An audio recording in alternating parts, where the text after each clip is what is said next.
Kota Valora malam itu dibungkus oleh hujan deras yang tak berkeputusan. Angin malam berembus kencang menembus celah-celah pilar beton tinggi yang menopang jalan layang distrik finansial. Menyapu aroma jelaga dan sampah basah ke arah distrik bawah. Di distrik terlupakan ini, di mana deretan rumah sewa berdinding papan kayu rapuh berjejal rapat satu sama lain, kebahagiaan adalah barang mewah yang jarang singgah. Namun, di dalam salah satu petak rumah sewa yang sempit itu, cahaya lampu pijar 5 watt memancarkan kehangatan yang kontras dengan kegelapan di luar. Di atas kasur busa, tipis yang telah kempis dan berbau kelembapan, seorang wanita muda terbaring lemah. Keringat dingin masih membasahi pelipisnya, melengketkan helai-helai rambut hitamnya di kulit pipinya yang pucat pasi. Ia adalah Valeria. Baru saja 7 hari berlalu, sejak ia melewati pintu kematian untuk melahirkan 2 nyawa baru ke dunia. Di samping tubuhnya yang letih, 2 sosok bayi mungil terbungkus kain bedak sederhana. Seorang bayi perempuan yang tertidur pulas dengan napas halus teratur bernama Clarissa. Dan seorang bayi laki-laki yang sesekali merengek kecil sambil mengepalkan jemari mungilnya bernama Kenzo. Valerie menyentuh pipi Kenzo dengan ujung jarinya yang gemetar. Senyum tipis mengembang di bibirnya yang kering. Rasa sakit yang melilit perutnya seolah sirna setiap kali ia mendengar bisikan napas kedua buah hatinya. 7 hari ini adalah masa-masa paling berat sekaligus paling indah dalam hidupnya. Di rumah sewa yang berukuran tak lebih dari 4 kali 4 meter ini. Dengan dinding cat putih yang mengelupas dan tirai tipis berdebu yang bergoyang pelan diterpa angin malam, Valerie merasa telah menemukan istananya sendiri. Ia memandangi atap seng yang berisik oleh dentuman air hujan. Bau minyak telon ASI dan keringat bayi menyatu di udara, menciptakan aroma kibuan yang menenangkan. Valeria tahu hidup dalam kesederhanaan seperti ini bukanlah hal yang mudah. Namun, bagi wanita yang selama ini menyembunyikan identitas aslinya dari dunia, ketenangan dalam rumah sewa ini adalah perlindungan yang tulus di sudut ruangan yang lain. Randy, suami Valeria, duduk membeku di atas kursi kayu berkaki pincang. Punggungnya menghadap ke arah Valeria dan kedua bayi kembar mereka. Bahunya tegang, dan tangannya yang dimasukkan ke dalam saku jaket lusuh mengepal begitu erat hingga buku-buku jarinya memutih. Matanya menatap kosong ke arah dinding kayu yang berjamur. Menolak untuk menoleh sedikit pun ke arah kasur busa tempat istri dan anak-anaknya berada. "Ada apa denganmu, Randy?" tanya Valerie lembut. Ada ketulusan yang polos dalam suaranya, sebuah ketulusan yang tanpa disadari justru menikam dada Randy. "Sejak kita pulang dari klinik malam itu, kamu selalu diam. Jika kamu khawatir dengan biaya sewa rumah, atau harga susu dan popok si kembar, kita bisa menghadapinya bersama. Aku sudah mulai merasa lebih kuat.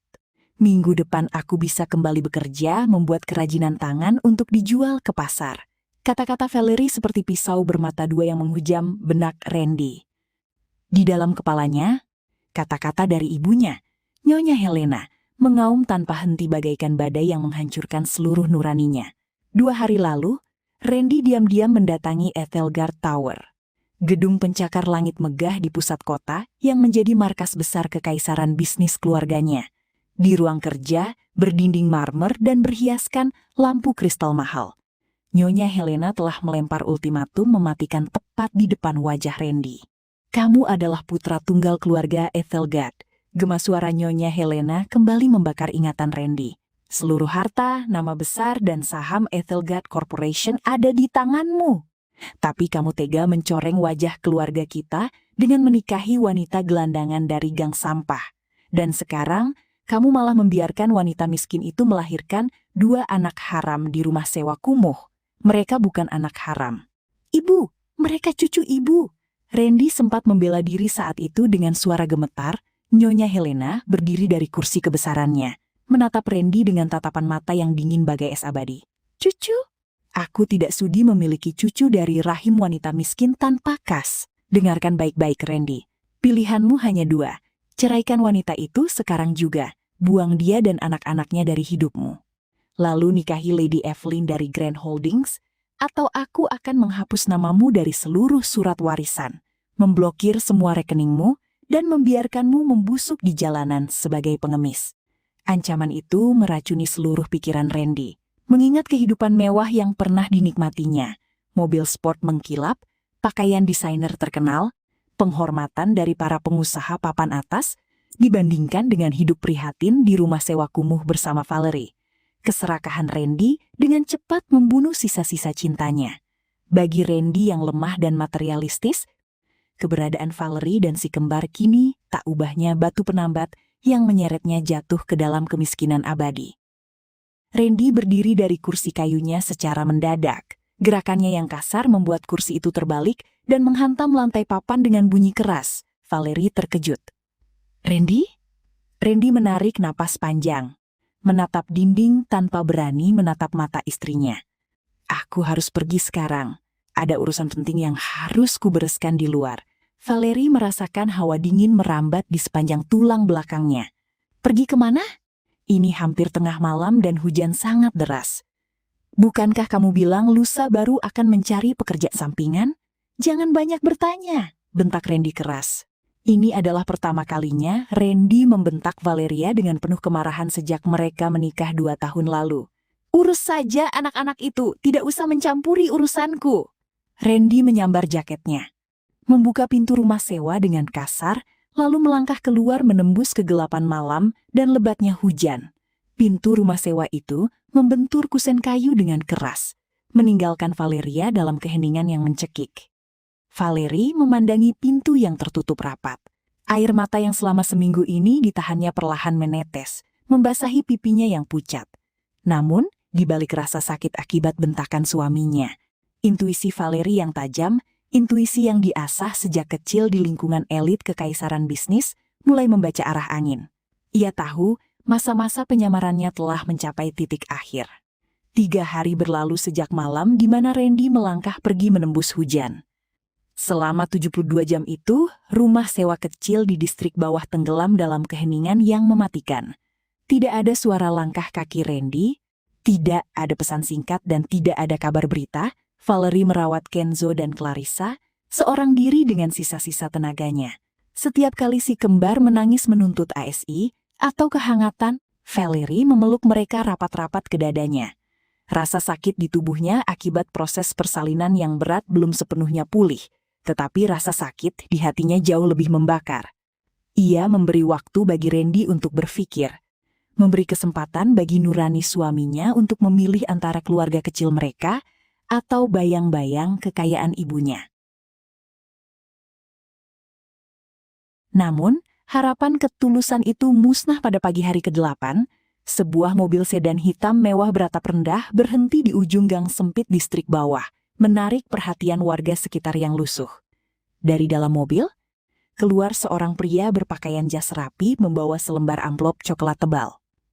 Pria itu berjalan menyusuri gang dengan ekspresi jijik, menghindari genangan air lumpur sebelum akhirnya berhenti di depan pintu rumah sewa Valerie. Ketukan pintu yang kaku dan keras bergema, Valerie yang sedang menimang Clarissa berjalan perlahan membuka pintu. Pria berjas itu tidak menyapa, tidak pula menunjukkan empati sedikit pun. Ia hanya menatap Valerie dari ujung ke kepala hingga ujung kaki dengan pandangan menghina, lalu menyerahkan amplop coklat tersebut. "Dari Tuan Randy Ethelgard dan Nyonya Helena," ucap pria itu dingin. "Tugas saya hanya menyampaikan ini. Anda diminta menandatanganinya dan tidak pernah muncul lagi di kehidupan mereka." Tanpa menunggu jawaban, pria itu berbalik dan pergi meninggalkan gang sempit tersebut. Dengan tangan yang tenang, Valerie membawa amplop coklat itu masuk dan mendudukkan dirinya di tepi kasur. Ia membuka segel amplop tersebut. Di dalamnya terdapat 2 lembar dokumen resmi dari Pengadilan Agama dan Hukum, gugatan cerai mutlak yang ditandatangani oleh Randy Ethelgard, serta selembar cek bank bernilai 100 juta rupiah atas nama Ethelgard Corporation. Di sudut bawah dokumen cerai itu, Randy menuliskan beberapa baris kalimat kasar menggunakan tinta hitam. "Aku tidak bisa melanjutkan pernikahan konyol ini. Kita cerai secara resmi. Ambil uang 100 juta di cek ini untuk membesarkan kedua anak itu di gang ini, dan jangan pernah sekalipun mencoba mencari aku atau mendatangi keluarga Ethelgard. Hapus namaku dari hidupmu." Valerie membaca baris demi baris kalimat tersebut. Tidak ada jeritan histeris yang keluar dari tenggorokannya. Tidak ada ratapan air mata yang jatuh membasahi kertas dingin itu. Jiwa Valeria yang tadinya lembut perlahan membeku, membatu menjadi sebuah keteguhan yang tak tergoyahkan. 100 juta rupiah. Bisik Valerie pelan. Bibirnya mengukir senyum tipis yang memancarkan kejayaan yang terkubur. Randy, kamu menjual istri dan 2 anak kandungmu demi kemewahan semu dan cek senilai 100 juta rupiah? Pada saat itulah pintu rumah sewa kembali terbuka. Karen, sahabat setia Valeria, yang selama 3 tahun ini menjadi satu-satunya orang yang tahu tempat penyamaran Valeria, masuk dengan tergesa-gesa. Wajah Karen penuh dengan kecemasan saat melihat dokumen di tangan Valeria. "Valerie!" seru Karen sambil memeluk sahabatnya. "Aku baru saja mendengar kabar dari jaringan informasi pusat. Randy benar-benar meninggalkanmu?" Pria tidak tahu diri itu. Valerie melepaskan pelukan Karen dengan lembut. Wajahnya yang pucat kini memancarkan aura ketenangan yang sangat dominan. Aura yang pernah ditakuti oleh para konglomerat di seluruh bursa saham Asia. "Randy telah membuat pilihannya, Karen," kata Valerie, suaranya tidak lagi bergetar. Tone suaranya berubah menjadi sangat tegas, penuh otoritas seorang penguasa. "Dia memilih harta dan menginjak-injak anak-anakku." Valerie berdiri. Ia berjalan ke arah dapur kecil, mengambil sebatang korek api. Dengan gerakan anggun, ia menyalakan api, lalu membakar surat cerai tulisan tangan Randy beserta cek bernilai 100 juta rupiah itu di atas sebuah piring seng. Api melahap kertas dan cek itu hingga berubah menjadi abu hitam. Angin yang masuk dari celah jendela berdebu, menerbangkan abu tersebut ke udara, membawanya keluar dari rumah sewa. "Pernikahan ini sudah berakhir, dan penyamaranku telah selesai," ucap Valerie dingin saat melihat abu terakhir padam. Mereka mengira telah membuang seorang wanita miskin tanpa daya. Sekarang, saatnya menunjukkan siapa yang sebenarnya memegang mahkota di kota ini. Valerie berjalan menuju sudut ruangan, mengambil sebuah kotak kayu tua yang terkunci rapat dari bawah kasur busa. Ia membuka kuncinya. Di dalam kotak itu, tidak ada pakaian lusuh atau barang murah. Di dalamnya terbaring sebuah cep, perusahaan resmi berlogo burung Phoenix emas, dokumen saham kepemilikan tunggal Fans Imperial Group, serta sebuah ponsel satelit terenkripsi yang langsung terhubung ke markas hukum terbesar di Valora. Valerie menyalakan ponsel tersebut. Dalam hitungan detik, layar ponsel berkedip, menampilkan ratusan pemberitahuan dan panggilan tertunda dari para jenderal bisnis dunia. Valerie menekan tombol panggil utama. "Selamat pagi, Nyonya Valeria Fans," suara Pak Sebastian, kepala penasihat hukum Kekaisaran Fans Imperial, terdengar di ujung telepon dengan nada penuh penghormatan dan kerinduan. "Kami telah menunggu panggilan ini selama 3 tahun. Apakah penyamaran Anda telah selesai, Pak Sebastian?" Jawab Valerie dengan nada suara yang sanggup membekukan lautan. "Aktifkan protokol Phoenix. Kirimkan armada penjemputan utama ke distrik bawah sekarang juga. Waktunya untuk pulang." Hanya membutuhkan waktu 15 menit setelah panggilan telepon itu ditutup. Keheningan distrik bawah mendadak pecah oleh deru mesin berkapasitas tinggi. 6 unit mobil SUV hitam berlapis baja dengan kaca gelap meluncur mulus memasuki kawasan gang sempit. Di barisan paling depan, sebuah sedan mewah Phantom Maybach berwarna hitam mengkilap berhenti tepat di depan rumah sewa tempat Valeria tinggal. Para tetangga di distrik bawah keluar dari rumah mereka dengan wajah tercengang. Mereka belum pernah melihat armada kendaraan seluksuri ini menginjakan ban di tanah berlumpur mereka. Pintu Maybach terbuka. "Pak Sebastian," seorang pria paruh baya bertubuh tegap dengan setelan jas kustom seharga ratusan juta rupiah dan kacamata berbingkai emas, melangkah keluar. Di belakangnya, 10 pengawal pribadi berpakaian serba hitam berdiri tegap membentuk barisan perlindungan mutlak. Pak Sebastian berjalan menuju pintu rumah sewa, lalu membungkukkan tubuhnya 90 derajat saat Valeria keluar sambil menggendong Kenzo dan Clarissa yang terbungkus kain selimut sutra murni. "Selamat datang kembali, Nyonya Valeria Fans," ucap Pak Sebastian penuh taksim. "Seluruh armada Kekaisaran Fans Imperial siap melayani Anda dan para pewaris muda." Valerie menatap rumah sewa yang telah ditempatinya selama 2 tahun terakhir. Tidak ada rasa sesal dalam tatapannya. Ia menyerahkan tas kecil berisi pakaian si kembar kepada pengawal. Lalu melangkah masuk ke dalam Maybach tanpa menoleh lagi ke belakang. Mobil-mobil mewah itu meluncur meninggalkan distrik bawah, menembus kemacetan kota menuju kawasan elit Valora Heights. Di puncak bukit tertinggi yang menghadap ke arah pelabuhan dan bentang laut kota, berdiri sebuah penthouse, 3 lantai seluas ribuan meter persegi. Salah satu properti rahasia milik keluarga Vance yang dilengkapi dengan sistem keamanan tingkat militer dan helipad pribadi. Saat Valeria menginjakan kakinya di atas marmer Italia, penthouse tersebut, para pelayan dan perawat pribadi berbaris rapi menyambutnya. Kedua bayi kembar langsung ditangani oleh tim medis dan perawat anak terbaik yang telah disewa oleh Pak Sebastian. Valerie berjalan menuju ruang kerja utamanya yang berdinding kaca setinggi langit-langit. Dari tempat ini, seluruh pemandangan kota Valora, termasuk Ethelgard Tower yang menjulang di pusat bisnis, terhampar jelas di bawah telapak kakinya. Ia membuang daster lusuh yang dipakainya, menggantinya dengan gaun malam, berbahan sutra hitam kustosom yang melukiskan keanggunan dan kekuatan seorang penguasa mutlak. Rambut hitamnya yang panjang ditata rapi, dan polesan riasan tipis di wajahnya, mempertegas garis rahangnya yang tajam. Pak Sebastian masuk ke ruang kerja, membawa beberapa folder dokumen tebal bersampul kulit hitam. Nyonya Valeria. Pak Sebastian memulai laporannya dengan suara tenang, namun tegas. Sesuai dengan wasiat mendiang ayah Anda, Tuan Arthur Vance, penyamaran Anda selama 3 tahun untuk menguji ketulusan pernikahan telah resmi berakhir. Seluruh hak kendali atas Vance Imperial Group, aset dana abadi, Phoenix Fund, serta 140 anak perusahaan di seluruh dunia telah sepenuhnya kembali ke tangan Anda. Valerie duduk di kursi kulit di belakang meja kerjanya. Matanya menatap tajam ke arah berkas-berkas di depannya. Bagaimana dengan posisi keuangan Ethelgard Corporation saat ini, saya Pak Sebastian?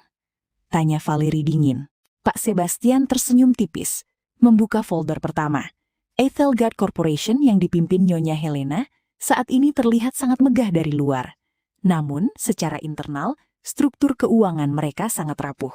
Selama 2 tahun terakhir, mereka terlalu memaksakan ekspansi pada proyek megastruktur Valora Bay dan infrastruktur pelabuhan. Pak Sebastian meletakkan sebuah grafik investasi di meja. Yang tidak pernah diketahui oleh Nyonya Helena maupun Randy adalah bahwa 45% dari seluruh modal kerja proyek Valora Bay disuntikan secara anonim oleh perusahaan cangkang kita, Orion Global. Nyonya Helena mengira Orion Global adalah konsorsium asing yang mengagumi bisnisnya. Padahal itu adalah instrumen keuangan milik Anda. Valerie menyesap teh hitam manis dari cangkir porselennya pelan. Jadi, selama ini Ethelgard Corporation bertahan hidup menggunakan uangku? Tepat sekali, Nyonya, jawab Pak Sebastian. Selain itu, putri Nyonya Helena, Beatrix Ethelgard, telah mengambil pinjaman ekspansi sebesar 50 miliar rupiah untuk jaringan butik mewahnya. Pinjaman itu dijaminkan menggunakan aset lahan Ethelgard Tower. Dan kreditur utama pinjaman tersebut adalah bank swasta yang seluruh sahamnya baru saja kita akuisisi minggu lalu. Valerie menyandarkan tubuhnya, matanya berkilat memancarkan dinginnya pembalasan dendam yang terukur. Pak Sebastian, perintah Valerie dengan suara datar tanpa emosi. Aktifkan tahap pertama protokol Phoenix malam ini juga. Petunjuk spesifik Anda, Nyonya. Tarik seluruh suntikan modal Orion Global dari proyek Valora Bay secara serentak dengan dalih temuan pelanggaran etika kepemimpinan Ethelgard Corporation. Bocorkan laporan risiko likuiditas mereka secara terbatas ke jaringan perbankan utama Valora. Buat seluruh kreditur panik dan menuntut penagihan utang seketika. Valerie menatap lurus ke arah Ethelgard Tower di kejauhan. Nyonya Helena dan Randy sangat bangga dengan status sosial dan kekayaan mereka. Mereka menyuruh Randy membuang anak-anakku karena menganggap kami beban yang merusak nama keluarga. Sekarang, aku ingin melihat seberapa tinggi harga diri mereka saat istana yang mereka banggakan runtuh menjadi tanah. Segera dilaksanakan, Nyonya Valeria, tegas Pak Sebastian sambil membungkuk hormat BAB pipa. Pesta pertunangan dan badai dari pengurusan serta di sisi lain kota Valora. Kegelapan malam tertutup oleh gemerlap lampu-lampu kristal di ballroom utama Grand Imperial Hotel. Malam ini adalah malam puncaknya kejayaan keluarga Ethelgard. Nyonya Helena telah menyelenggarakan pesta pertunangan megah antara putra tunggalnya, Randy Ethelgard, dengan Lady Evelyn, putri tunggal dari pemilik konsorsium raksasa Grand Holdings. Lebih dari 500 tamu undangan yang terdiri dari pejabat pemerintah, konglomerat media, taipan perbankan, dan kalangan aristokrat Valora memenuhi ruangan berkarpet sutra tersebut. Alunan musik simfoni dari orkestra ternama menambah kesan eksklusif dan mewah. Nyonya Helena berdiri di panggung utama. Gaun malam sutra berwarna hijau zamrud berhiaskan sulaman benang emas membalut tubuhnya. Sementara kalung berlian murni seharga belasan miliar rupiah melingkar di lehernya. Wajahnya memancarkan kesombongan yang tak tertandingi saat ia memandangi para tamu yang terus memberikan ucapan selamat. Di sampingnya, Randy tampak tampan dalam balutan tuxedo hitam buatan penjahit ternama Italia. Namun, jika seseorang memperhatikan matanya dari dekat, ada kekosongan dan kecemasan yang tersembunyi di balik senyum tipisnya. Setiap kali dentang gelas sampainya bergema, bayangan wajah Valeria yang pucat dan suara tangisan Kenzo serta Clarissa di rumah sewa kumuh mendadak berkelebat di benaknya. Randy mencoba menepis bayangan itu dengan meneguk sampahnya mahal di tangannya. Ini adalah hidupku yang sebenarnya, Ti. Batin Randy membakar nuraninya sendiri. Aku adalah calon penerus Ethelgard dan Grand Holdings. Valerie dan anak-anak itu hanyalah kesalahan kecil dalam masa laluku yang sudah kubuang. Lady Evelyn yang berdiri di samping Randy tersenyum anggun sambil memamerkan cincin pertunangan berlian 5 karat di jari manisnya. Nyonya Helena mengambil mikrofon emas dari pembawa acara, melangkah ke depan panggung untuk memberikan pidato utama. Para hadirin yang terhormat, para sahabat, dan rekan bisnis tercinta. Suara Nyonya Helena bergema merdu melalui sistem suara tercanggih ballroom. Malam ini bukan sekadar perayaan pertunangan putra saya, Randy Ethelgard, dengan Lady Evelyn yang jelita. Malam ini adalah simbol penggabungan dua kekuatan ekonomi terbesar di Valora. Tepuk tangan riuh membahana di seluruh ballroom.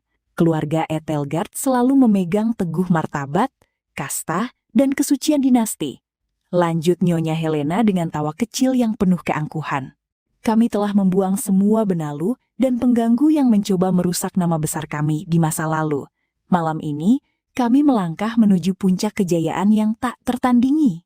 Namun, tepat saat Nyonya Helena hendak mengangkat gelas sampanyenya untuk melakukan toast kehormatan, pintu ganda setinggi 4 meter di ujung ballroom mendadak dihantam terbuka dengan keras.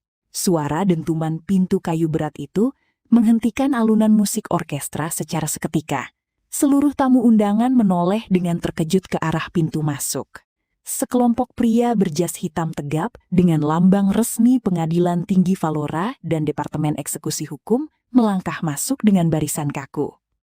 Dipimpin oleh Pak Sebastian yang berjalan paling depan dengan keanggunan seorang penasihat hukum senior, mereka membelah kerumunan tamu yang sibuk berbisik-bisik ketakutan. 3 juru sita negara berpakaian seragam resmi berjalan tepat di belakang Pak Sebastian. Membawa berkas-berkas berstempel merah menyala, Nyonya Helena menurunkan gelas sampanyenya. Wajahnya mengeras oleh amarah yang membara. Ia melangkah ke tepi panggung, menunjuk Pak Sebastian dengan jarinya yang berhiaskan cincin permata. "Siapa kalian? Berani-beraninya kalian menerobos pesta pribadi keluarga Ethelgard?" bentak Nyonya Helena dengan suara tinggi. "Pengawal, lempar orang-orang tak diundang ini keluar sekarang juga." Namun, 10 pengawal pribadi hotel yang mencoba mendekat langsung dihentikan oleh barisan pengawal berlisensi resmi yang dibawa oleh Pak Sebastian. Pak Sebastian berhenti tepat di bawah panggung utama. Ia mengambil dokumen berstempel merah dari tangan juru sita, lalu membukanya di hadapan seluruh tamu undangan. "Nyonya Helena Ethelgard," ucap Pak Sebastian. Suaranya tidak keras, namun ketegasan dan otoritas hukum dalam nadanya membuat seluruh ballroom mendadak hening cipta. "Saya adalah Sebastian, perwakilan hukum utama dari Phoenix Fund dan konsorsium kreditur gabungan. Kami hadir malam ini bukan untuk berdiskusi, melainkan untuk melaksanakan eksekusi sita darurat atas seluruh aset terjamin Ethelgard Corporation. Suasana ballroom seketika pecah oleh kasak-kusuk dan jeritan kaget para tamu. "Sita darurat? Apa-apaan ini?" teriak Randy, wajahnya mulai pucat pasi saat melangkah ke depan panggung. "Kamu pasti gila." "Perusahaan kami memiliki aset puluhan triliun rupiah." Pak Sebastian menatap Randy dengan pandangan dingin yang menghancurkan. "Tuan Randy Ethelgard, 1 jam yang lalu, Orient Global resmi menarik seluruh investasi modal sebesar belasan triliun rupiah dari proyek Valora Bay akibat temuan manipulasi keuangan internal yang dilakukan oleh manajemen Anda. Penarikan dana tersebut secara otomatis memicu klausul gagal bayar saat default pada seluruh pinjaman perbankan Anda." Nyonya Helena terhuyung mundur 1 langkah, memegang dadanya yang mendadak terasa sesak. "Oh, Orient Global? Tidak mungkin. Mereka adalah mitra strategis kami." "Tidak hanya itu," lanjut Pak Sebastian tanpa memberikan jeda bernapas sedikit pun. Ia menoleh ke arah Beatrix Ethelgard yang berdiri kaku di sudut panggung. "Nona Beatrix Ethelgard, pinjaman ekspansi jaringan butik mewah Anda sebesar 50 miliar rupiah telah jatuh tempo secara dipercepat karena pelanggaran perjanjian kredit. Karena Anda gagal membayar, Pengadilan Tinggi telah menerbitkan surat sita atas seluruh barang mewah, kendaraan, dan aset personal Anda yang dijaminkan." 2 juru sita pengadilan melangkah naik ke atas panggung, berjalan lurus menuju Beatrix. "Tidak, jangan sentuh aku!" jerit Beatrix histeris sambil mencoba berlari mundur. "Ibu, tolong aku, mereka mau merampokku." Petugas pengadilan dengan tegas membentangkan surat penyitaan resmi. Di depan mata ratusan tamu undangan yang merekam kejadian tersebut dengan telepon seluler mereka, petugas melepas kalung berlian, tas mewah edisi terbatas, serta mengamankan kunci mobil sport buatan Jerman milik Beatrix. "Ini tidak adil. Ini tidak sah," jerit Beatrix sambil tersungkur di lantai panggung, menangis meraung-raung meluapkan rasa malu yang menghancurkan seluruh harga dirinya. Randy mencoba menahan tangan petugas, tetapi Pak Sebastian stepped in dengan menatap mata Randy tajam. "Tuan Randy, jika Anda melakukan perlawanan fisik terhadap petugas pengadilan, surat perintah penangkapan atas nama Anda atas dugaan perintangan eksekusi hukum akan langsung diterbitkan dalam waktu 5 menit. Randy membeku. Tangannya yang mengudara perlahan terkulai lemas di samping tubuhnya. Ketakutan melumpuhkan seluruh keberaniannya. Belum selesai kejutan mematikan itu. Layar LED raksasa berukuran 10 kali 5 meter di belakang panggung yang tadinya menampilkan slide foto-foto romantis. Pertunangan Randy dan Evelyn mendadak berkedip keras. Sistem tayangan hotel dihentikan secara paksa, berganti dengan siaran langsung berita finansial utama yang dipancarkan ke seluruh negeri. Wajah pembawa berita kenamaan muncul di layar raksasa tersebut dengan nada suara darurat. "Berita breaking news malam ini. Bursa Efek Valora resmi membekukan perdagangan saham Ethelgard Corporation setelah konsorsium internasional Orient Global mengumumkan penarikan modal total. Terjadi kepanikan massal di antara para pemegang saham, menyebabkan nilai kapitalisasi pasar Ethelgard anjlok sebesar 60% dalam kurun waktu 30 menit. Bank sentral menempatkan Ethelgard Corporation dalam pengawasan krisis peringkat 3. Gema berita itu bagaikan dentuman meriam yang menghancurkan panggung pertunangan. Lady Evelyn menatap layar raksasa itu dengan mata melotot karena tidak percaya. Ia menoleh ke arah Randy yang berdiri gemetar seperti cacing kepanasan. Lalu menatap Nyonya Helena yang wajahnya sudah sepucat kertas kafan, dengan wajah dipenuhi amarah dan rasa jijik. Lady Evelyn melepas cincin pertunangan berlian 5 karat dari jarinya, lalu melemparnya tepat ke wajah Randy. "Pernikahan ini batal," jerit Evelyn dengan suara melengking di hadapan semua orang. "Keluarga Grand Holdings tidak akan pernah mau terikat dengan penipu dan calon bangkrut seperti kalian. Ayah, ayo kita pergi dari tempat terkutuk ini." Ayah Lady Evelyn, seorang pengusaha senior yang berpengaruh, memandang Nyonya Helena dengan tatapan penuh kebencian. "Helena, hubungan bisnis kita putus malam ini. Jangan pernah berani menghubungi keluargaku lagi." Keluarga Grand Holdings melangkah pergi meninggalkan ballroom. Dalam hitungan menit, ratusan tamu undangan lainnya berbondong-bondong berlari menuju pintu keluar, saling bersikut untuk melarikan diri dari skandal finansial terbesar abad ini. Ballroom yang tadinya dipenuhi tawa kemewahan, kini berubah menjadi ruang kehancuran yang menyisakan keheningan mencekik. Nyonya Helena jatuh terduduk di atas kursi panggung. Matanya menatap kosong ke lantai yang dipenuhi pecahan gelas sampahnya dan bunga-bunga dekorasi yang terinjak-injak. "Siapa?" bisik Nyonya Helena dengan suara parau bercampur tangis yang ditahannya. "Siapa sebenarnya pemilik Orion Global itu, Sebastian? Mengapa dia begitu membenci keluarga Etelgard?" Pak Sebastian merapikan jasnya, menatap Nyonya Helena dan Randy dengan senyum tipis yang memancarkan penderitaan yang mematikan. "Pemilik Orion Global adalah seseorang yang pernah kalian anggap tidak berguna, Nyonya Helena," jawab Pak Sebastian pelan. Namun setiap kata yang diucapkannya menghantam dada Randy bagaikan pukulan godam. "Seseorang yang kalian paksa untuk dibuang dari hidup kalian 8 hari yang lalu."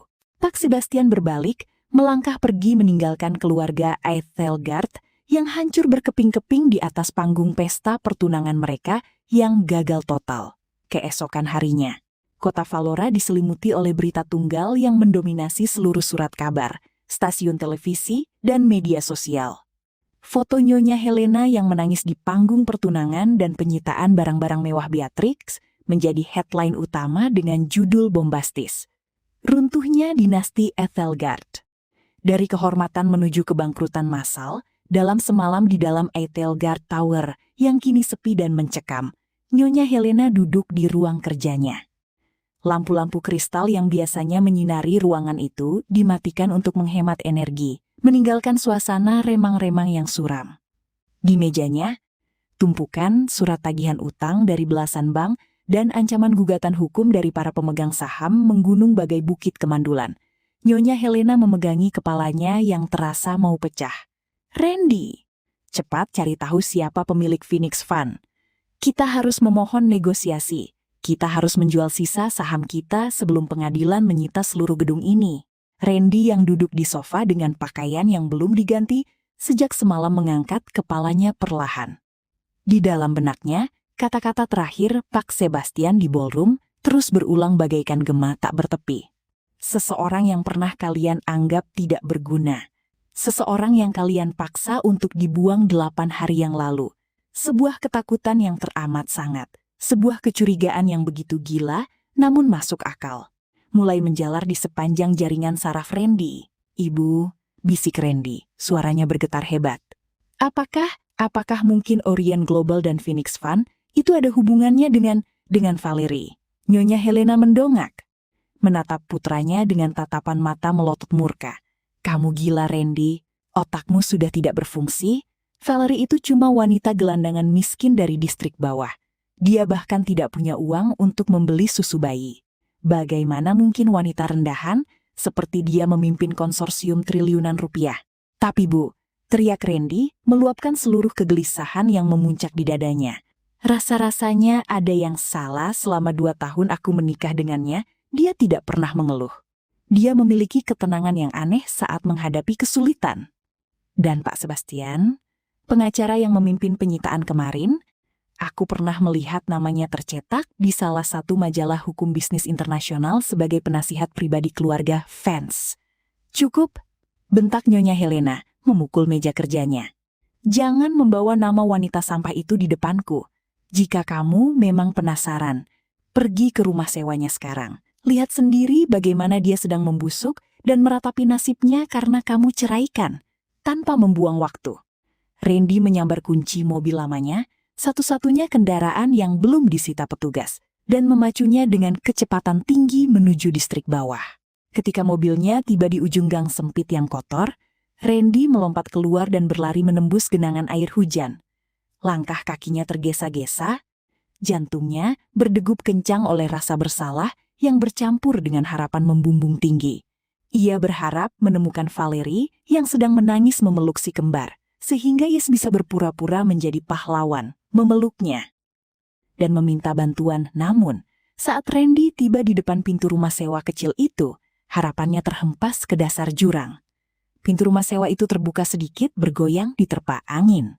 Randy menerobos masuk.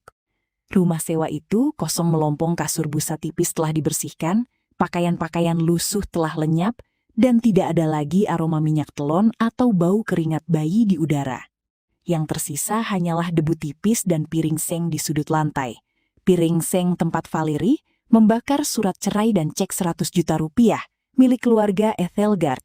Randy jatuh terduduk di atas lantai kayu yang dingin. Ia memandangi piring seng itu, memandangi sisa-sisa abu hitam yang menempel di pinggirannya. Seorang wanita tua, tetangga sebelah rumah sewa, berjalan melintas di depan pintu. Menatap Randy dengan pandangan kasihan bercampur ejekan. "Cari istri dan anak-anakmu, Tuan," tanya wanita tua itu. Randy mendongak cepat. "Di mana mereka? Kemana Valerie pergi?" "Sudah pergi sejak 5 hari lalu," jawab wanita tua itu sambil menggelengkan kepala.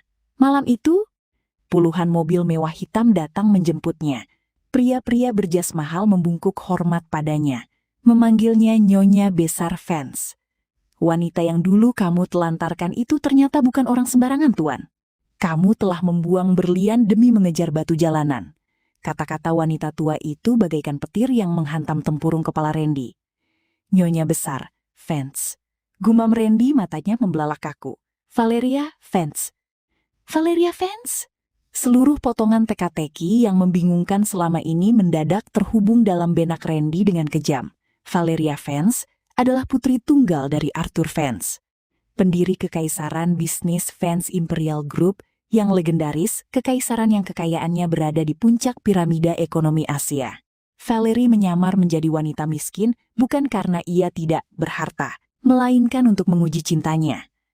Dan Randy telah gagal dalam ujian itu secara paling menjijikan, dengan tubuh gemetar dan napas tersengal-sengal. Randy kembali berlari menuju mobilnya, memacunya kembali ke Ethelgard Tower. Ia menerobos masuk ke ruang kerja ibunya, mengunci pintu dari dalam. "Ibu, kita telah melakukan kesalahan paling mengerikan dalam hidup kita," jerit Randy sambil memegang bahu Nyonya Helena. Valerie sebenarnya adalah Valeria Vance, putri tunggal Vance Imperial Group." Nyonya Helena mematung. Wajahnya yang keriput perlahan memucat, matanya memancarkan ketakutan luar biasa yang belum pernah dirasakannya sepanjang hidup. Valeria Vance, tidak, ini tidak mungkin terjadi. Itu benar, Bu." Tangis Randy pecah. Orion Global dan Phoenix Fund adalah milik Valeria. Dia yang menarik seluruh dana itu. Dia yang menghancurkan kita karena kita telah membuang dia dan si kembar. Di tengah kepanikan mutlak itu, Randy mengingat sesuatu. Mendiang ayahnya, Tuan William Ethelgard, sebelum meninggal 5 tahun lalu pernah menyimpan sebuah berkas rahasia di dalam brankas baja, di bawah lantai ruang kerja. Dengan tangan gemetar, Randy membongkar karpet ruang kerja, memasukkan kombinasi angka brankas rahasia ayahnya yang pernah diingatnya sewaktu kecil. Pintu brankas baja berdenting terbuka. Dia dalam brankas itu, terbaring sebuah map berwarna merah tua bertuliskan wasiat perwalian keluarga Ethelgard. Randy membuka map tersebut dan membaca baris demi baris keputusan mendiang ayahnya, Tuan William Ethelgard, yang selama hidupnya tahu betul betapa rakus dan kejamnya Nyonya Helena, ternyata telah menyisihkan 30% saham pribadi Ethelgard Corporation ke dalam sebuah perwalian abadi, Trust Fund. Dalam surat wasiat itu tertulis syarat mutlak. Aset perwalian abadi ini tidak boleh disentuh oleh Helena atau pengurus perusahaan. Seluruh aset ini dialihkan secara mutlak kepada cucu pertama yang lahir dari pernikahan sah putraku, Randy Ethelgard, yang didasari oleh cinta tulus. Pengelola tunggal perwalian ini ditunjuk secara hukum kepada firma hukum Surya Inrekan, yang dipimpin oleh Pak Sebastian. Randy meneteskan air mata darah membaca surat wasiat itu. Ayahnya telah meramalkan semuanya. Kenzo dan Clarissa, 2 bayi kembar yang dibuang dan dihina oleh Nyonya Helena sebagai anak haram rendahan, sebenarnya adalah pemegang sah hak kendali atas perwalian abadi keluarga Ethelgard. Jika saja Randy tetap setia mempertahankan Valerie dan anak-anaknya di rumah sewa kumuh itu, ia tidak hanya akan menjadi suami dari penguasa Vance Imperial Group, tetapi anak-anaknya juga secara sah akan menyelamatkan Ethelgard Corporation melalui perwalian ayahnya. Namun, karena ketakutan dan keserakahan, Randy telah menceraikan Valerie, membakar surat cinta mereka, dan membuang kunci menuju kekayaan abadi itu ke dalam tong sampah. Aku yang membunuh diriku sendiri, histeris Randy sambil mencengkeram rambutnya, jatuh tersungkur di lantai ruang kerja yang dingin. Aku yang membuang tahtaku sendiri. Siaran pers nasional dan kemungkulan sang selebriti. CO hari berikutnya menjadi panggung pertunjukan terakhir dari drama kejatuhan keluarga Eitelgard. Pukul 8 malam, saat prime time, siaran televisi nasional dan jaringan media internasional. Seluruh stasiun TV utama secara serentak memancarkan siaran langsung dari Grand Ballroom, Fence Tower, gedung pencakar langit terkemuka berlantai 100 yang menjadi simbol kekuatan ekonomi kota Valora. Di dalam rumah mewahnya yang kini ditempeli stiker penyitaan oleh jurusita, Nyonya Helena, Randy, dan Beatrix duduk membeku di depan layar TV. Mereka tidak lagi memiliki kekuatan untuk berteriak. Yang tersisa hanyalah keputusasaan pasrah dari para terhukum yang menunggu jalannya eksekusi. Layar televisi menampilkan panggung megah berlatar belakang lambang burung Phoenix emas milik fans Imperial Group. Ratusan wartawan dari berbagai belahan dunia duduk rapi dengan kamera yang terus berkedip. Pak Sebastian melangkah ke podium, memegang mikrofon emas. Para wartawan dan masyarakat dunia yang terhormat, suara Pak Sebastian bergema anggun melalui siaran nasional. Malam ini, fans Imperial Group bersama konsorsium Phoenix Fund mengumumkan peluncuran proyek teknologi hijau terbaru bernilai ratusan triliun rupiah yang akan mengubah wajah industri energi Asia. Dan malam ini, untuk pertama kalinya setelah 3 tahun masa inkognito, pemilik tunggal dan pimpinan tertinggi fans Imperial Group akan hadir secara langsung memimpin siaran pers ini. Tepuk tangan gemuruh membahana dari para awak media. Dari balik tirai emas panggung, seorang wanita melangkah keluar dengan keanggunan sempurna. Valeria Fans mengenakan gaun kustom berwarna merah marun berlapis kain sutra terbaik. Di dadanya melingkar bros mutiara emas milik dinasti Fans, dan rambut hitamnya ditata melingkar membentuk mahkota alami di atas kepalanya. Aura kepemimpinan, kecerdasan mutlak, dan kecantikan yang tak tersentuh terpancar dari setiap langkah kakinya di layar TV. Wajah Valeria terpampang sangat jelas dalam format high definition. Nyonya Helena menutupi mulutnya dengan kedua tangan. Air mata ketakutan mengalir deras di pipinya yang keriput. "Valerie, itu benar-benar dia?" Beatrix menyembunyikan wajahnya di balik bantal sofa, menangis histeris karena rasa malu mengingat betapa seringnya ia memaki Valeria sebagai gelandangan pembawa sial. Sementara Randy, dengan mata merah membara dan napas tersengal-sengal, mendekati layar TV, menyentuh bayangan wajah mantan istrinya di kaca televisi.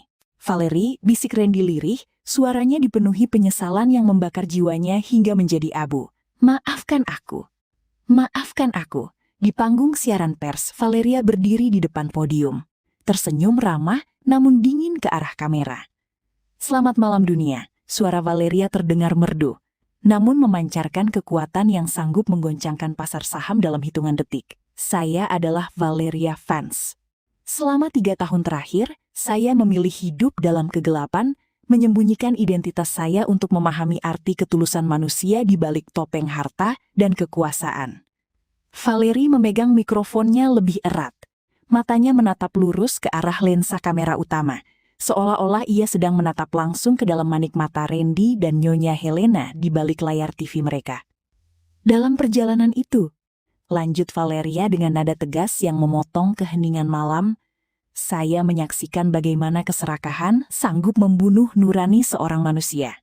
Saya menyaksikan bagaimana ada orang-orang yang bersedia membuang istri dan darah daging mereka sendiri yang baru berusia 7 hari, hanya demi mengejar selembar cek dan pengakuan kasta sensmu." Para wartawan di ruang konferensi saling berbisik heran, menebak-nebak ke arah siapa sindiran tajam sang ratu bisnis itu ditujukan. Namun, Valeria mengukir senyum kemenangan di bibirnya. "Pengalaman itu tidak menghancurkan saya. Pengalaman itu memoles saya menjadi pribadi yang tak terkalahkan.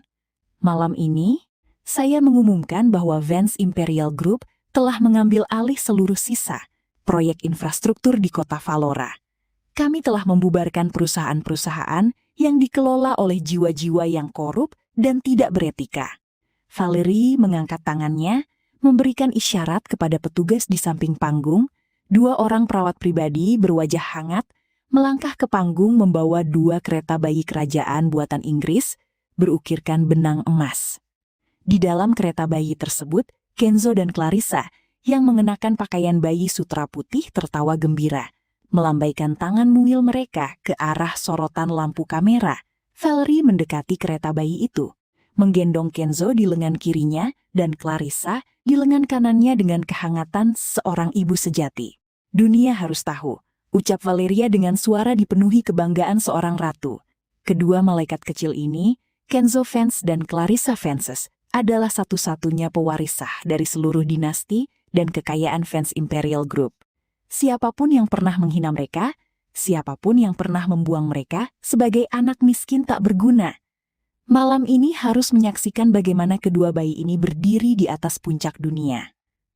Tepuk tangan berdiri, standing ovation, dari seluruh wartawan dan jenderal bisnis bergema hebat di dalam ballroom Vance Tower. Dari depan TV rumahnya, Randy jatuh tersungkur memukul-mukul lantai semendingin. Anak-anakku, mereka pewaris Fans Imperial. Dan aku telah membuang mereka, jerit Randy histeris sampai tenggorokannya mengeluarkan darah. Aku manusia paling bodoh di dunia ini. Nyonya Helena pingsan di atas sofa. Tidak sanggup lagi menahan hantaman rasa malu dan fakta bahwa cucu-cucu yang pernah disuruhnya untuk dibuang ke tong sampah kini menjadi pemilik kekayaan tertinggi di Asia. 2 hari setelah siaran pers nasional yang menggetarkan dunia bisnis tersebut, Etelgard Corporation resmi dinyatakan pailit total oleh pengadilan Niaga Valora. Seluruh aset properti, kendaraan, hingga rekening pribadi Nyonya Helena dan Randy disita untuk menutup utang kepada kreditur dan denda negara. Namun, Nyonya Helena yang dikuasai oleh kegilaan rasa tidak terima, menolak untuk menyerah begitu saja. Dengan sisa-sisa perhiasan rahasia yang sempat disembunyikannya di dalam kaos kaki, Nyonya Helena menyogok seorang petugas keamanan untuk mendapatkan 3 lembar kartu akses tamu ke gala malam perayaan Fans Imperial yang diselenggarakan di Grand Ballroom Hotel Valora Palace. Nyonya Helena meyakini bahwa jika ia dan Randy bisa berhadapan langsung dengan Valeria di depan publik, mereka bisa menggunakan hak sebagai nenek dan ayah kandung dari si kembar untuk menuntut porsi warisan atau setidaknya memaksa Valeria menghentikan eksekusi hukum. Randy, pakai tuxedo terbagusmu yang tersisa. Perintah Nyonya Helena dengan mata liar penuh keputusasaan. Kita akan datang ke gala itu. Kita bawa surat wasiat ayahmu. Kita paksa Valerie untuk menyerahkan hak perwalian anak-anak itu. Di depan media. Dia tidak akan berani menolak kita jika kita berpura-pura menangis dan memohon maaf. Randy yang jiwanya telah hancur hanya menurut bagaikan mayat hidup. Rasa bersalah, keserakahan yang tersisa, dan ketakutan akan kemiskinan bercampur menjadi satu dalam dirinya. Malam itu, gala malam perayaan Fans Imperial berlangsung dengan tingkat kemewahan yang belum pernah menyaksikan kota Valora sebelumnya. Lebih dari 1.000 pemimpin industri global, gubernur, dan duta besar negara sahabat berkumpul menikmati jamuan kelas dunia. Valerie berdiri di tengah ballroom, memegang gelas kristal berisi jus buah murni. Ia mengenakan gaun malam tanpa lengan berwarna perak mengkilap yang dipenuhi sulaman kristal Swarovski. Di sisinya, Karen dan Pak Sebastian berdiri mengawal dengan penuh kewaspadaan. Tiba-tiba, keributan kecil terjadi di area pintu masuk ballroom. Nyonya Helena, Randy, dan Beatrix menerobos barisan penerima tamu. Meskipun pakaian mereka terlihat mahal, wajah mereka yang kusam, mata mereka yang merah liar, dan aura keputusasaan yang memancar dari tubuh mereka membuat mereka tampak seperti pengemis bergaun mewah di antara para bangsawan. Para tamu undangan langsung berbisik-bisik sinis mengenali keluarga Etelgard yang skandal kebangkrutannya sedang viral di seluruh dunia. Nyonya Helena melihat keberadaan Valeria di tengah ballroom. Tanpa peduli pada tata krama, ia berlari menerobos kerumunan tamu menuju ke arah Valeria dengan tangan terentang. "Valerie, hentikan sandiwara kejam ini!" teriak Nyonya Helena dengan suara melengking yang memotong riuh musik jazz ballroom. Seluruh tamu undangan mendadak hening, menoleh ke arah sumber keributan. Pak Sebastian dan 5 pengawal pribadi langsung pasang badan membentengi Valeria. Namun, Valeria mengangkat tangan kanannya melarang pengawal untuk bertindak. Ia melangkah maju dengan keanggunan tenang, menatap Nyonya Helena dengan pandangan mata yang dingin dan menusuk. "Nyonya Helena Ethelgard," ucap Valerie datar. "Seingat saya, nama Anda tidak ada dalam daftar tamu terhormat malam ini. Jangan berpura-pura angkuh di depanku, wanita licik," jerit Nyonya Helena. Air mata buayanya mulai menetes di pipinya yang berkerut. "Kamu menyamar menjadi orang miskin untuk menjebak putraku. Kamu menggunakan kekayaanmu untuk menghancurkan bisnis keluargaku secara jahat." Randy melangkah maju, memegang surat wasiat mendiang ayahnya dengan tangan gemetar. Ia berlutut di atas lantai marmer di hadapan Valeria. Menangis terseduh-seduh di depan ratusan mata konglomerat dunia. "Valerie, tolong." Tangis Randy pecah, suaranya parau menahan rasa malu yang membakar. "Aku mengaku bersalah, aku khilaf malam itu. Tapi aku adalah ayah kandung Kenzo dan Clarissa. Di dalam darah mereka mengalir darahku. Lihat surat wasiat ini, ayahku telah mewariskan hak perwalian Ethelgard kepada anak-anak kita. Kembalilah padaku, Valerie. Kita bisa membesarkan si kembar bersama-sama sebagai keluarga utuh." Mendengar ucapan Randy, tawa kecil yang sangat dingin keluar dari bibir indah Valeria. Tawa yang sanggup membuat bulu kuduk semua orang di ballroom berdiri. Valerie membungkukkan sedikit tubuhnya, menatap lurus ke dalam mata Randy yang dipenuhi air mata kebohongan. "Ayah kandung?" bisik Valerie. Namun suaranya teramplifikasi oleh mikrofon tersembunyi ballroom sehingga terdengar jelas oleh semua orang. "Tuan Randy Ethelgard, di mana posisi Anda sebagai ayah kandung saat anak-anakmu baru berusia 7 hari di rumah sewa yang dingin itu?" Randy membeku. "Di mana posisi Anda sebagai ayah kandung?" Lanjut Valerie dengan nada suara yang perlahan meninggi, penuh intonasi penuntutan. "Saat Anda melemparkan bentakan keras kepada istri yang baru melahirkan. Di mana rasa keayahan Anda saat Anda menyerahkan selembar surat cerai dan menuliskan kalimat, 'Urus anak-anak itu sendiri di gang sampah dan hapus namaku dari hidupmu'?" Para tamu undangan di ballroom mendesah kaget. Tatapan jijik dan murka dari ratusan pengusaha dunia kini tertuju penuh kepada Randy dan Nyonya Helena. "Dan Anda, Nyonya Helena?" Valerie menoleh ke arah Nyonya Helena yang terpaku kaku. "Ingatkah Anda apa yang Anda katakan kepada Randy saat saya berjuang memberikan ASI untuk si kembar? Anda berteriak, 'Buang saja mereka. Ceraikan dia. Anak dari wanita miskin tidak pantas membawa darah Ethelgard.'" Valerie melangkah satu tapak lebih dekat, berdiri tegak bagaikan Dewi Keadilan yang memegang pedang hukum. "Kalian tidak pernah menganggap Kenzo dan Clarissa sebagai manusia," tegas Valerie dengan aura kekuasaan mutlak. "Kalian hanya menganggap mereka sampah saat kalian merasa kaya. Dan sekarang kalian memohon-mohon mengaku sebagai keluarga saat kalian menjadi pengemis." Valerie mengambil surat wasiat merah dari tangan Randy yang gemetar, lalu merobeknya menjadi 2 bagian di depan wajah Randy. "Surat perwalian ini tidak berlaku untuk orang mati," kata Valerie dingin sambil melemparkan serpihan kertas itu ke atas kepala Randy.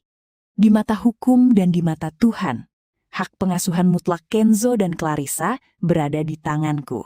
Kalian tidak memiliki hak 1 sen pun. Dan kalian tidak akan pernah diizinkan menyentuh atau melihat anak-anakku lagi seumur hidup kalian." Pak Sebastian maju melangkah ke depan.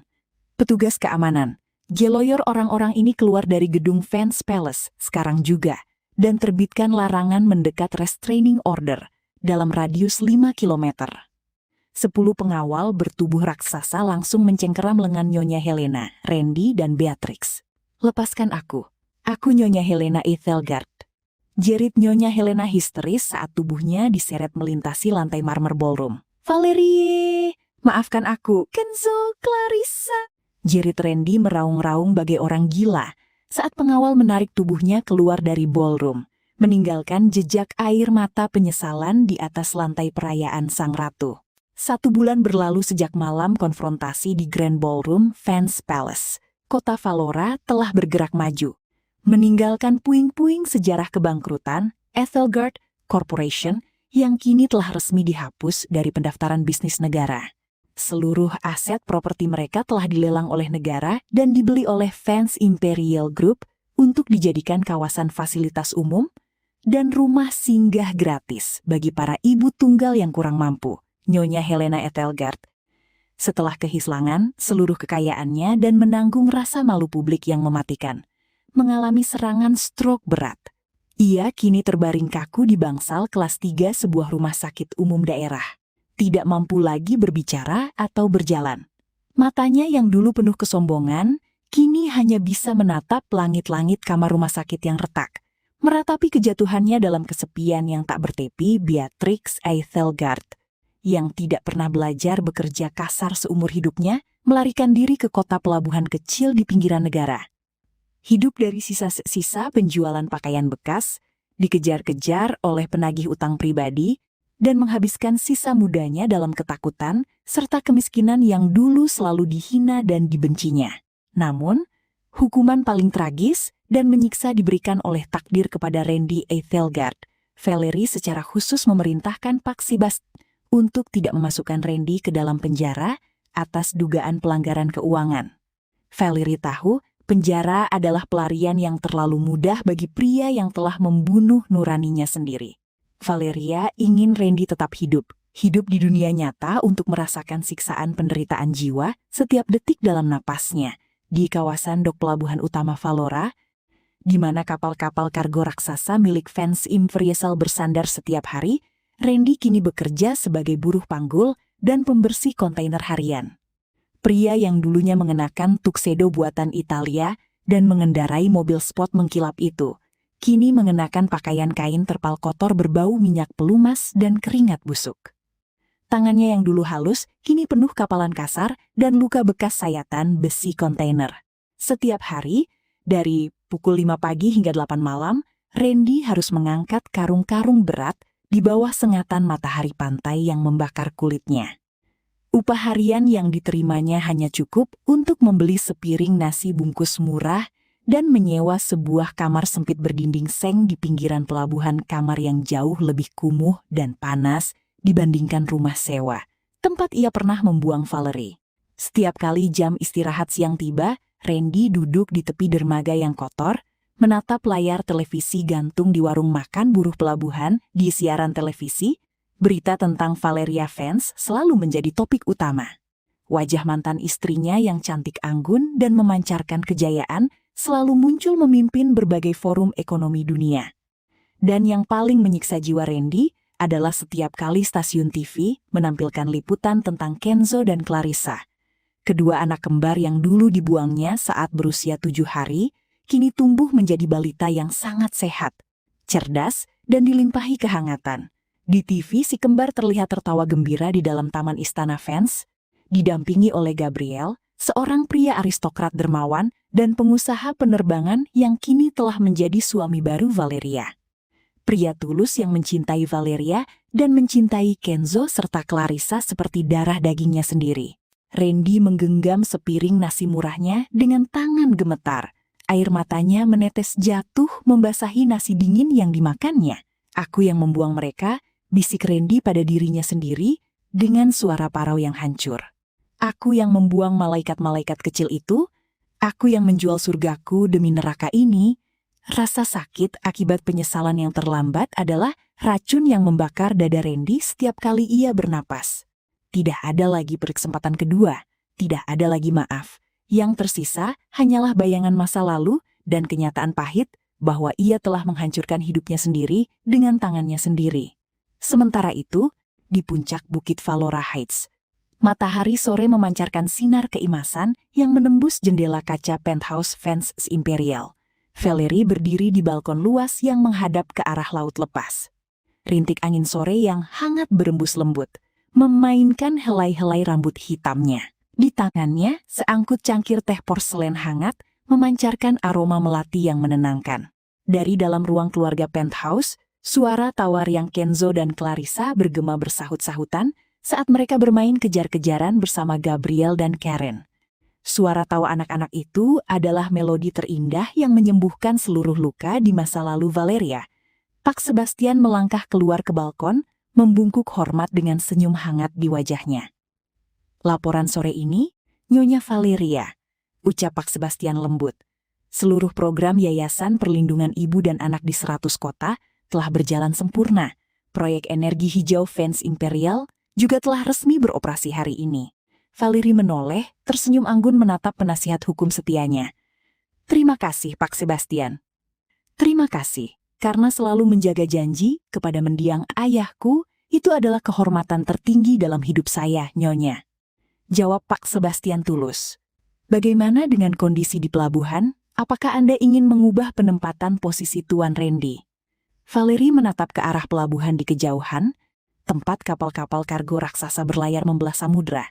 Wajahnya tenang, damai, dan bebas dari segala beban dendam.